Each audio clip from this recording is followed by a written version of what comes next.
Everyone, welcome back. कैसे हैं आप सब लोग? और मैं हूँ डॉक्टर नूर। आजकल आपको पता है वेडिंग सीजन स्टार्ट हो गया है और इसमें मैं जिस भी शादी में जा रही हूँ एक बहुत कॉमन प्रॉब्लम हर कोई डिस्कस करता हुआ मिल रहा है, वो है हेयर फॉल की। हर किसी को हेयर फॉल की प्रॉब्लम हो रही है और बहुत सारे लोगों को यही नहीं पता है कि एक्चुअली उनको हेयर फॉल हो भी रहा है कि नहीं हो रहा है। वो उसको बस हेयर फॉल कंसिडर कर रहे हैं। तो आज हम लोग इन्हीं टॉपिक्स पे बात करेंगे। मैं आपको बताऊंगी कि हेयर फॉल क्या होता है एक्चुअली, जिसमें कि हमें किसी रेमेडी को ऑप्ट करने की ज़रूरत है, और इसके अलावा कौन सी ऐसी हैबिट्स जिनकी वजह से हमारा हेयर फॉल हो रहा है, इस बारे में भी हम लोग डिस्कस करेंगे। तो चलिए शुरुआत करते हैं इसकी। सबसे पहले हेयर फॉल होता क्या है एक्चुअली? हेयर फॉल जिसके लिए हमें वाकई में वरीड होना चाहिए वो ये है कि हमारे 100 to 150 हेयर टूटे और वो फिर ग्रो भी नहीं करे। पर ऐसा बहुत कम होता है। यूजुअली हम लोगों को हेयर फॉल इसलिए ज़्यादा फील होता है क्योंकि हम बहुत ज़्यादा टाइट हेयर स्टाइल या ऐसे हेयर स्टाइल को ऑप्ट करते हैं जिनमें हमारे बाल दिन भर बंधे रहते हैं, और ये जो नॉर्मल शेडिंग है ये हमें यूजुअली कोम में ही दिखती है जब हम कंघा कर रहे होते हैं। तो फिर उस कंडीशन में होता ये है कि हमें लगता है अरे इतने सारे बाल गिर गए। वो एक्चुअली नहीं गिरे और उनसे कोई प्रॉब्लम नहीं है। अगर वो 100 से 150 के बीच में है तो इससे कोई प्रॉब्लम नहीं है, इट्स नॉर्मल।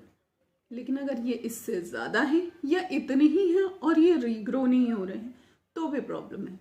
इसकी भी बहुत सारी वजहें हैं और इसमें से ज़्यादातर हमारी हैबिट्स की वजह से होती हैं। जो हैबिट्स सबसे ज़्यादा इस प्रॉब्लम में कंट्रीब्यूट करती हैं, आज हम उनके बारे में डिस्कस करें। तो जो सबसे पहली हैबिट है वो ये है कि हम अपने शैम्पू को बहुत ज़्यादा इस्तेमाल करते हैं। शैम्पू बालों को क्लीन करने के लिए है, उनको डैमेज करने के लिए नहीं है। लेकिन इतना ज़्यादा हम इस्तेमाल कर लेते हैं कि उससे डैमेज ज़्यादा होता है। ये दो तरीके से होता है।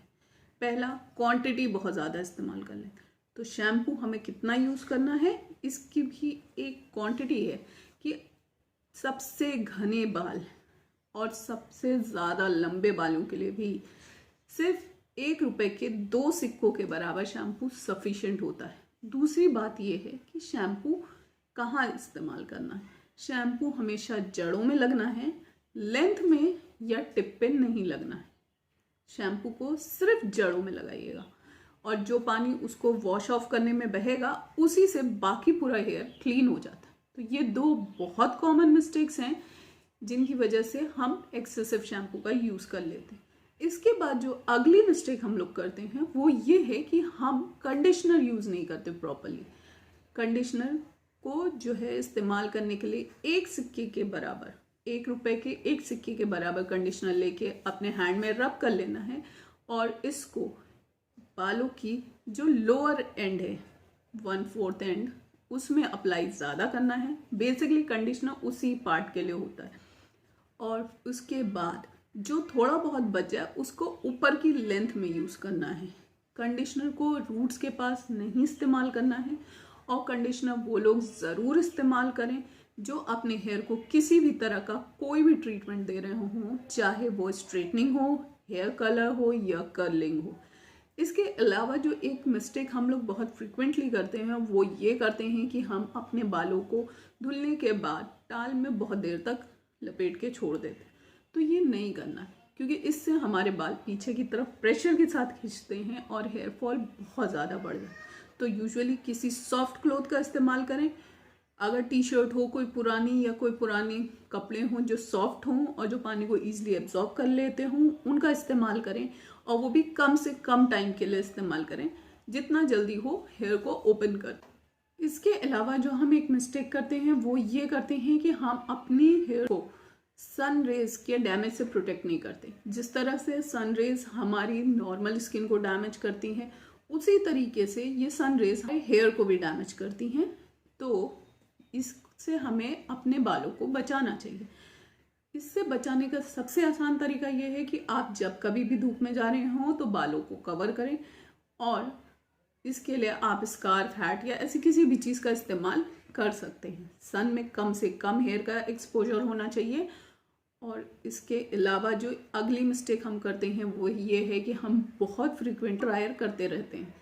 इससे भी हमारे बाल डैमेज होते रहते हैं, इनमें ड्राइनेस बढ़ती रहती है और ये ब्रिटल होते जाते हैं। इसलिए ड्राइंग प्रोसेस को कम से कम इस्तेमाल करना चाहिए। ड्रायर का इस्तेमाल कम से कम बालों पे होना चाहिए। इसके अलावा किस टेम्परेचर के पानी का आप इस्तेमाल कर रहे हैं बाल धुलने के लिए, ये भी एक पॉइंट है और ये भी एक कॉमन मिस्टेक है जिसको हम लोग बहुत फ्रिक्वेंटली जाड़ों में खास करके लोग बहुत तेज़ गर्म पानी से अपने बालों को वॉश कर लेते हैं। ये बिल्कुल नहीं करना चाहिए। ल्यूकवार्म वाटर का इस्तेमाल करना चाहिए, यानी हल्के गुनगुने पानी से ही अपने बालों को धुलना चाहिए। इसके अलावा वो लोग जो कि अपने दादी नानी के कहने पे, जैसे कि मैंने भी किया था, खूब टाइट टाइट चोटियाँ बांधते हैं तेल लगा लगा करके, वो भी अपने बालों को बहुत ज़्यादा डैमेज करते हैं। तो इसको भी नहीं करना चाहिए, क्योंकि टाइट बाल बांधने से आपके बालों में हर वक्त एक प्रेशर सा बना रहता है, जिसकी वजह से बाल पीछे की तरफ खींचते हैं और आसानी से टूटते हैं कांस्टेंट प्रेशर में रहने की वजह से। तो इसको बिल्कुल भी नहीं ऑप्ट करना चाहिए। कोशिश करनी चाहिए कि हम ऐसा हेयर स्टाइल अपनाएं जिसमें हमारे बाल खुले रहें, कम टाइट हों और इसकी वजह से हमारे बालों पे प्रेशर ज़्यादा ना पड़े। एक और मिस्टेक जो हमने अपनी दादी नानी मम्मी और सभी बड़ों से सुन करके की होती है वो ये है कि बेटा तेल लगाओ, तेल लगाने से बाल अच्छे होंगे। ऐसा बिल्कुल नहीं होता है। तेल लगाना इससे फ़ायदा बेशक होता है, लेकिन वो फ़ायदा कम टाइम के लिए और सही तेल लगाने से होता है। हर तेल को लगाने से फ़ायदा नहीं होता और बहुत ज़्यादा तेल लगाने से आपके बालों को डैमेज होगा। तो तेल कौन सा लगाना है ये इस बात पे डिपेंड करता है कि आप रहते कहाँ हैं। अगर आप नॉर्थ इंडिया में रहते हैं तो आपके लिए मस्टर्ड ऑयल सही है, और अगर आप साउथ इंडिया में रहते हैं तो आपके लिए कोकोनट ऑयल सही। बहुत ज़्यादा स्मेल करने वाला या परफ्यूम्ड ऑयल जिसको हम कहते हैं वो इस्तेमाल नहीं करने की ज़रूरत है। और उसमें बहुत ज़्यादा कुछ भी दूर का या कहीं बाहर से मंगाया हुआ तेल भी, जो स्पेशली आजकल एक ट्रेंड है कि ऑलिव ऑयल लगा लें या मोरक्कन ऑयल लगा लें या कोई और ऑयल लगा लें, तो ऐसा करने की बिल्कुल भी ज़रूरत नहीं है। क्योंकि आपके बाल की रिक्वायरमेंट के हिसाब से ही, आपकी बॉडी के रिक्वायरमेंट के हिसाब से ही आपके आसपास की चीज़ें उगती हैं। नेचर ने इसको पूरी तरह से प्लान करके रखा है, तो आप उन्हीं चीज़ों का इस्तेमाल करें जो कि आपके आसपास ईजिली अवेलेबल। इसके अलावा एक जो और मिस्टेक हम सब करते हैं वो ये करते हैं कि अचानक से अपनी डाइट को चेंज कर लेते हैं या कोई सीरियस डाइटिंग ऑप्ट कर लेते हैं। ऐसा नहीं करना चाहिए। स्पेशली ऐसी डाइटिंग को तो बिल्कुल अवॉइड करना चाहिए जिसमें कि आपको किसी एक ही तरह का खाना खाना हो, जिससे कि आपके अंदर न्यूट्रिएंट्स की कमी हो जाए। बालों के ग्रोथ के लिए बहुत सारे न्यूट्रिएंट्स चाहिए होते हैं, बहुत सारे विटामिन्स मिनरल्स सब कुछ चाहिए होता है, जैसे कि विटामिन ई, आयरन और प्रोटीन, इसके अलावा बायोटिन, ये सब कुछ चाहिए होता है आपको। तो ये सब कुछ आपको अपनी डाइट से ही लेना चाहिए। और अगर आपको ऐसा लग रहा है कि आपको किसी चीज़ की डेफिशिएंसी हो गई, तो इसके लिए आप कोई ना कोई मल्टीविटामिन ज़रूर लें। और एक बात और, डाइटिंग से या किसी बड़ी डिजीज़ से या प्रेगनेंसी के बाद जो हेयर लॉस होता है वो अचानक नहीं होता, वो कुछ महीनों बाद होता है और वो कई महीनों तक चलता है। तो इसको अवॉइड करने के लिए प्लीज़ किसी बहुत ही हार्ड टाइप की डाइटिंग को मत करें। अगर आपको वेट लॉस करना है तो मैंने इसकी कुछ टिप्स शेयर की हैं, आप उनको फॉलो करके वेट लॉस कर सकते हैं। उससे आपको न्यूट्रिएंट डेफिशिएंसी नहीं होगी, लेकिन आपका वेट लॉस अच्छे से हो जाएगा। तो प्लीज़ उन्हें ज़रूर देखें मेरे और वीडियोस में।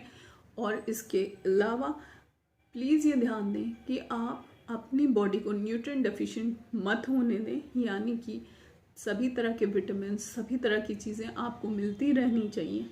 इसके लिए अगर ज़रूरत पड़े तो आप सप्लीमेंट भी यूज़ कर लें, जबकि मैं इसको फेवर नहीं करती, लेकिन फिर भी अगर आपको सीवियर डेफिशिएंसी हो रही है किसी चीज़ की तो सप्लीमेंट लें और बाद में उसको अपनी डाइट से कंपनसेट करने की कोशिश करें। तो ये थी कुछ कॉमन मिस्टेक्स। होपफुली आपको मेरी ये वीडियो पसंद आई होगी, तो इसको लाइक करना, शेयर करना और मेरे चैनल को सब्सक्राइब करना ना भूलें। Thank you.